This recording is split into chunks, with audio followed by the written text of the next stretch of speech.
है, जबकि ये जनवरी में इसकी चर्चा ऑलरेडी हो चुकी है।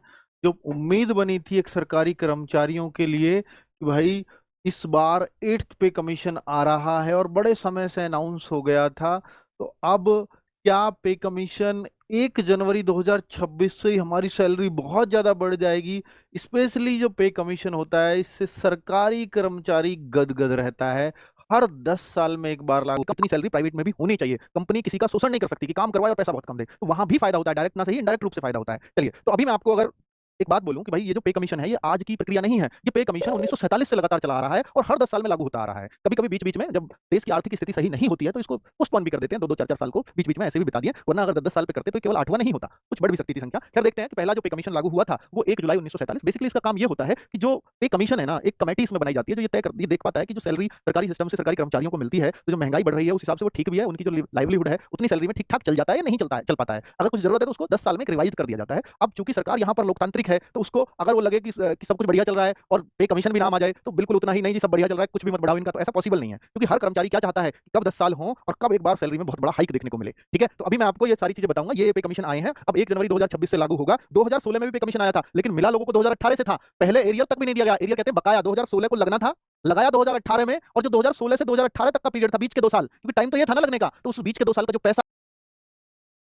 है क्या वो मिल जाए तो उसको कहते हैं कि एरियर मिला है। इसी चीज को एरियर बोला जाता है कि जो आपका सैलरी तो मिलती रही लेकिन 16 में जो चल रही थी वैसी चलती रही, 17 में जो चलती रही वैसी चलती रही, 18 में वो बढ़ तो गया पर उसके जो बढ़त थी उसका कोई फायदा मिला नहीं उन 2 सालों का। ठीक है, पर अब क्या लग रहा है कि शायद मिल जाएगा या 1 जनवरी से ही सैलरी बढ़ा देंगे, क्या ऐसा कुछ है क्या? तो अभी मैं आपको अगर बता देता हूं भाई, ये देखिए ये पेशकश हो गई है, ये सरकारी लेटर है, सरकारी पत्र है जिसमें साफ साफ कर दिया गया है कि भैया 1/1/2026 से जो है जो 8th पे कमीशन का गठन हो गया है और अब इसकी ये सरकारी लेटर इसके लिए जारी हो चुका है, इसलिए निश्चिंत रहें। अभी निश्चिंतता की बात है। 8वें वेतन आयोग के गठन को मंजूरी दी गई है, अर्थात ये मंजूरी का लेटर था, स्वीकृति प्रदान करी है और इसमें साफ साफ बोल दिया है कि जो ये जो कमेटी बनाई है, कमेटी बनाई जाती है और बड़े योग्य लोगों की वो कमेटी होती है जो इन सारी चर्चाओं को सबको देखते हुए, देश के कोने कोने को देखते हुए उससे पूरे से रिपोर्ट लाती है निकाल के। ऐसा नहीं है कि ये 2-4 दिन में काम हो जाएगा, नहीं हो सकता। ठीक है, 18 महीने के भीतर ये इसको अपनी सिफारिशें देनी है कि क्या क्या किया जा सकता है और ये बहुत वाइड रिपोर्ट बनती है। आप सोचिए ना, बहुत योग्य लोगों की टीम, उनकी बहुत सपोर्टिंग स्टाफ, 18 महीने लग रहे हैं तो कितना काम होता होगा, है ना? अगर मैं देखूं तो 8वें वेतन आयोग के जो गठन की मंजूरी है बिल्कुल गवर्नमेंट ने कर दिया है। 50 लाख सरकारी कर्मचारियों को फायदा होगा। देखिए, पहले फायदा होगा केंद्र कर्मचारियों को, और राज्य सरकार की भी सांसें अटकी रहती हैं कि कहीं केंद्र बहुत ज्यादा सैलरी ना बढ़ा दे, क्योंकि राज्य सरकार के कर्मचारी की कब बढ़ेगी जब केंद्र में लग जाएगा। अब राज्य सरकार सोच रही है कि यार बहुत ज्यादा ना बढ़ा दे, वरना तो जो केंद्र में किया है वो हमें भी करना पड़ेगा अपने कर्मचारियों के लिए,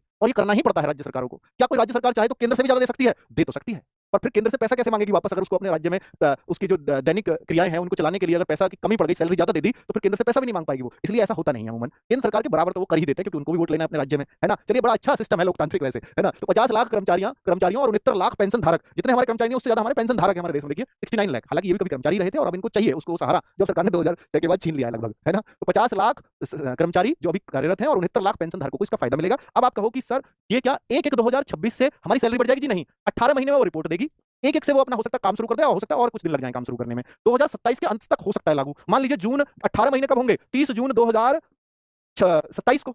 अभी 18 महीनों का अगर 1/1/2026 को कोई कमेटी बनेगी तो अब इसके बाद फिर सरकार विचार करेगी, फिर इस पे बिल आएगा, तो फिर वो सारी चीजें जो है फिर सरकार 6 महीना अपना समय लेगी कि भाई देखो ये ले रही है, ये बोल रहा है, इसलिए बोल दिया 2027 के अंत तक हो सकता है लागू। यानी 1/1/2026 से आपकी सैलरी नहीं बढ़ने वाली। सैलरी कब बढ़ेंगे? अगर 2027 के अंत तक लागू हुआ तो 1 जनवरी 2028 से ही सैलरी में फर्क देखने को मिलेगा। फिर सर जो 1 जनवरी को ड्यू है 2026 को, फिर इस पीरियड का क्या होगा? तो इस पीरियड को कहते हैं एरियर, बकाया राशि। यानी जो सैलरी आपकी 1 जनवरी 2026 को, मान लो किसी की सैलरी 50,000 चल रही थी, 50,000, तो फिर वो जो दैनिक इंक्रीमेंट जो डीए चल रहे हैं, जो जिस गति से वो बढ़ रहे हैं, वो वैसे यहाँ चलते रहेंगे। लेकिन मान लो कि पे कमीशन ने सिफारिश की कि ये सैलरी जो है 70,000 होनी चाहिए थी और इसी दिन से होनी चाहिए क्योंकि पे कमीशन की रेट तो ये है, तो फिर ये जो 20,000 का डिफरेंस है ये आपको चाहे तो सरकार 24 महीने का जो ड्यू है या 23 महीने का ड्यू, जितने महीने का डिले होगा उतने की गुणा करके इकट्ठा पैसा दे देते। ऐसा हुआ है क्या कभी? हुआ है, लेकिन पिछली बार ऐसा नहीं हुआ।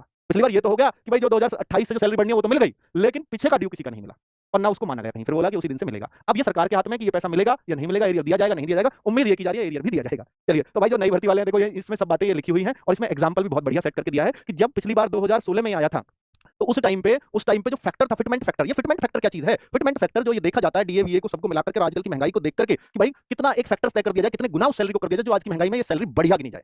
और पे कमीशन जब भी आता है ना, हमेशा प्राइवेट कर्मचारी भागता है सरकारी की ओर को, यानी अब सरकारी का रोल और बड़ा होने वाला है नौकरियों का। अब तक तो है ही होड़, और अब और होड़ बढ़ने वाली है। तो 2.57 फिटमेंट फैक्टर 2016 में, 2018 से लोगों को सैलरी मिली तो 2016 वाला जो पे कमीशन था उसमें ये दिया गया था। इस बार ये कम होगा। कम क्यों होगा? अब आप एक बात बताओ, ये इसलिए कम होता है, मान लो जैसे जब एक अमाउंट, जब यहाँ छोटा अमाउंट था, लोगों की सैलरी कम थी, लेकिन अब ये बड़ा अमाउंट होने जा रहा है, अब सैलरी ज्यादा है, अब उसका उतने गुना करेंगे तो बहुत ज्यादा फर्क आ जाएगा सैलरी में। तो इसलिए फिटमेंट फैक्टर ऐसा तो नहीं है कितने गुना कर दिया जाएगा, पहले हो सकता है लोगों की 3 गुना भी हुई होंगी। तो ये जितनी जितनी सैलरी बढ़ जाएगी तो ये गुना कम। मैं एक एग्जांपल देता हूँ, जैसे मान लीजिए किसी की 300 रुपए सैलरी है और इसका कोई मतलब पर डे का मैं कहता हूँ, इसका 3 गुना कर दिया तब भी ये 900 ही बनता है, लेकिन ऑलरेडी कोई 3000 पर है तो इसका कोई 3 गुना थोड़ी कर देगा, क्योंकि यहाँ जो फर्क आया वो 6000 का और यहाँ मात्र 600 रुपए का था।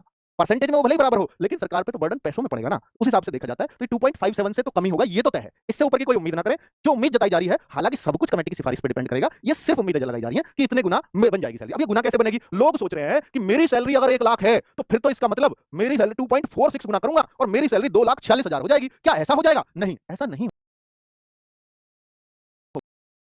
आप समझते हैं? मैं एक एग्जांपल के साथ आपको ये बात समझाता हूं कि जैसे देखो, ये एक एग्जांपल लेते हैं। लेवल 6 की एक पोस्ट है, लेवल 6 की एक पोस्ट है, उसकी बेसिक पे क्या होती है? 35,400 बेसिक सैलरी देखें, 35,400। फिर डीए होता है 19,470 और फिर होता है एचआरए। एचआरए 10 20 30 है हालांकि आज की डेट में, कुछ जगह का 10% और जो मतलब टियर 3 सिटी है, तो टियर 2 सिटी है उनका 20% और जो बिल्कुल टियर 1 सिटी है जैसे दिल्ली मेट्रो सिटीज, दिल्ली कोलकाता मुंबई, इस तरह की सिटीज में 30% मिलता है। यहाँ चलो 27 से कैलकुलेशन किया तो ये समझा देता हूँ। इससे बनता है इसका 27% और 55%, हालांकि डीए भी 58% हो गया है। तो मैं पिछला बता रहा हूँ आपको, तो कुल मिलाकर इस बंदे की सैलरी इस लेवल पे 64,428 बनेगी। इसका अगर एचआरए भी जोड़ दिया जाए तो अब अगर ये 8वें पे कमीशन में 2.46 का फैक्टर अगर लागू हो जाता है तो फिर ये डीए तो भूल जाओ, क्योंकि डीए तो रीसेट ही होता है हर बार, डीए नहीं मिलता है। कोई कह रहे डीए 58% रहेगा, नहीं, ये फिर से जीरो से शुरू होगा, यानी 2%, फिर सरकार बढ़ाएगी 3%। पहले आपको याद होगा कांग्रेस के टाइम में 8-8 10% डीए बढ़ता था, उस टाइम सैलरी कम थी तो 8-10% भी उसका इतना ही बनता था जितना आज 2% और 3% के बढ़ने से बनता है, इवन अब ज्यादा बन जाता है अगर रुपयों में देखें तो, है ना?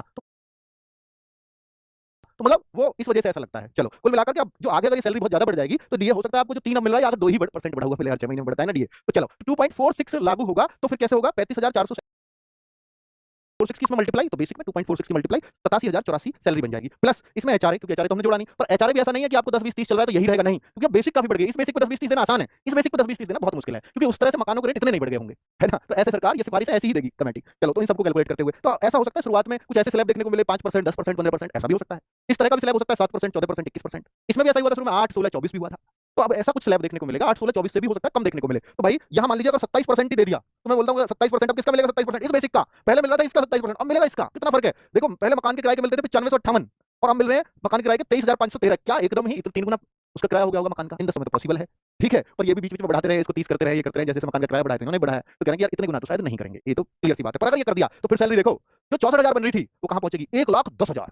तो ये 2.5 गुना तो नहीं बनी भाई, दुगनी 1,28,000 होती, ये तो फिर अरे ये इससे भी कम बनेगी। मैं ये मानता हूं कि भाई ये 27% तो मैंने वैसे लिया है फिक्सिस रूप में, ये अगर ये कर दे तो बाकी इतना जरूर फर्क पड़ जाएगा। जो 64,000 सैलरी है ये जरूर 1 लाख के आसपास पहुंच जाएगी, ये भी बहुत तगड़ा इंक्रीमेंट है, इसमें कौन सी बुराई है? तो कुल मिलाकर के अब आप इस उदाहरण को वैसे समझ सकते हो। और भी अगर मैं थोड़ा सा आपको समझाऊं कि जो लेवल 1 की पोस्ट है, अगर 18,000 किसी का बेसिक है, देखिए फिटमेंट फैक्टर की ये भी उम्मीद जताई जा रही है कि ये भी बने, मिनिमम इतना तो बनेगा ही, और मैक्सिमाइज ये लगाया जा रहा है 2.86। तो ये तो हाइपोथेटिकल है, ये तो पॉसिबल ही नहीं है, इसको तो भूल जाओ। पिछली बार से ज्यादा कैसे दे सकते हैं, क्योंकि इसके गुना तो आप समझिए ना, सरकारी खजाने पे सरकार ये भी तो सोचती है कितना ना आ जाए बर्डन कि देश चलाना मुश्किल हो जाए। चलो तो 34,560 इसका बेसिक जो 18,000 वाले से इससे भी इतना बन जाएगा, और अगर इससे ये लग जाए तो 18,000 मिनिमम सैलरी इंडिया में सरकारी नौकर की, ग्रुप डी की भी पोस्ट की 44 और बनेगा, प्लस टीए इस पे और बनेगा, तो ये सैलरी तो 50,000 प्लस कर जाएगी आराम से। तो मिनिमम सैलरी जो आज 30-32 के आसपास मिल पाती है वो 50 प्लस हो जाएगी, इतना फर्क आ जाएगा लेवल 4 की पोस्ट पे। बाकी और लेवल पे भी अगर आप चेक करना चाहो कि क्या बेसिक बन जाएगी इस फिटमेंट फैक्टर से और इस फिटमेंट फैक्टर से तो क्या बन सकती है, वो आपको मैंने करके कुछ कैलकुलेशंस दिखाई हैं। तो अब ये लागू कब से होगा? लागू तो ये 1 2026 ही कहा जा रहा है गवर्नमेंट के द्वारा, लेकिन अगर आपको इसका फायदा कहें कि वो कब मिलेगा, वो 1 2028 से पहले उम्मीद नहीं है।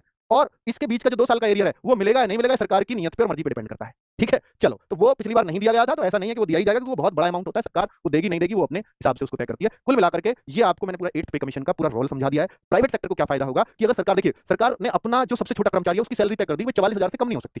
तो सरकार जब अपने ऊपर ये रूल लागू करती है तब वो दूसरे से भी कह सकती है। अब वो प्राइवेट सेक्टर से कहेगी कि आप मिनिमम सैलरी क्या दे रहे हो, तो मिनिमम सैलरी प्राइवेट सेक्टर तो दे ही नहीं सकता। अब कहेगी चलो हम 44 दे रहे तो आप कम से कम 35 तो रखिए। तो प्राइवेट सेक्टर्स को ऐसे भी फायदा होगा, और ये जो अभी कमेटी बना रही है यही सिफारिश करेगी प्राइवेट सेक्टर्स की भी कि वहां भी इतना होना चाहिए। तो वो सब चीजें सबको फायदा होता है इवन सैलरी में, तो ठीक है। और ये बर्डन किस पे आता है? सरकार पर और कंपनियों पर। तो भाई वो तो ठीक है, कंपनियां लाभ भी कमा रही हैं तो सरकार को मुनाफा भी हो रहा है टैक्सेस से, तो सैलरी बनती भी है देना। चलिए थैंक यू। आपको वीडियो कैसा लगा कमेंट में जरूर बताइएगा।